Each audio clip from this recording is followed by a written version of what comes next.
Today is Good Friday, the day we traditionally remember the crucifixion of Jesus on the cross.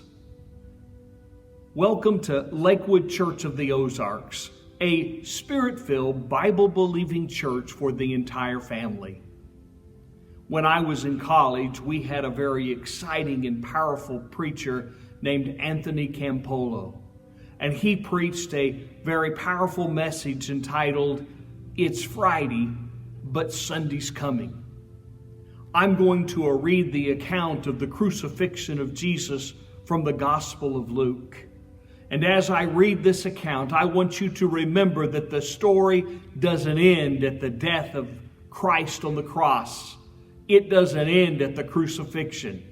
Yes, it's Friday, but Sunday's coming.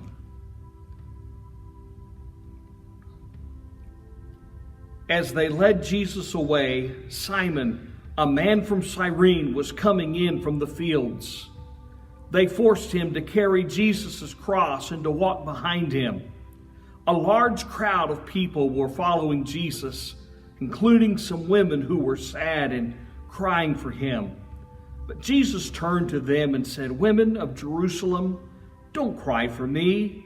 Cry for yourselves and for your children. The time is coming when people will say, 'Blessed are the women who cannot have children and who have no babies to nurse.' Then people will say to the mountains, 'Fall on us,' and they will say to the hills, 'Cover us.' If they act like this now when life is good, what will happen to them in bad times?" There were also 2 criminals led out with Jesus to be put to death. When they came to the place called the Skull, the soldiers crucified Jesus with the criminals, one on the right and the other on the left. Jesus said, "Father, forgive them, because they don't know what they are doing." The soldiers threw lots to decide who gets his clothes. The people stood there watching, and the leaders made fun of Jesus, saying, "He saved others. Let him save himself if he is God's chosen one, the Christ." The soldiers also made fun of him, coming to Jesus and offering him some vinegar. They said, "If you are the King of the Jews, save yourself." And at the top of the cross, those words were written, "This is the King of the Jews." Stop.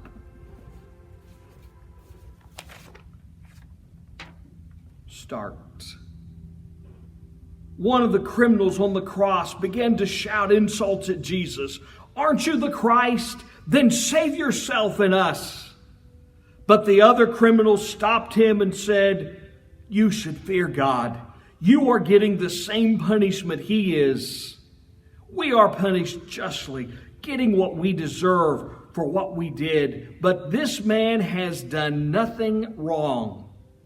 Then he said, "Jesus, remember me when you come into your kingdom." Jesus said to him, "I tell you the truth. Today you will be with me in paradise."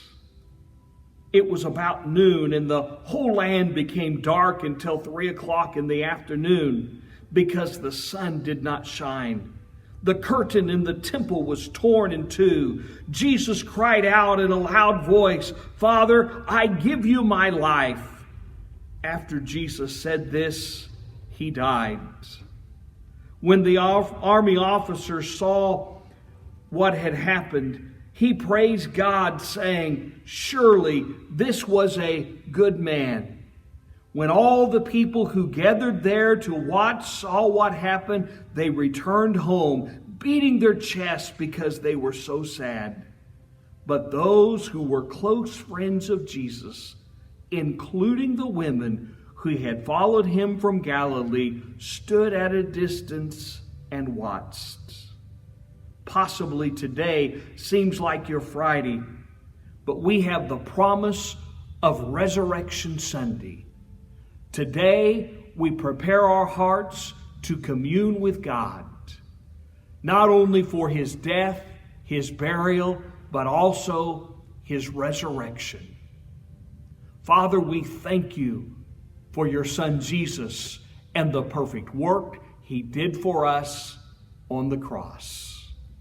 This is Pastor Cecil W. Todd of Lakewood Church of the Ozarks in Branson, West Missouri, a Spirit-filled, Bible-believing church for the entire family.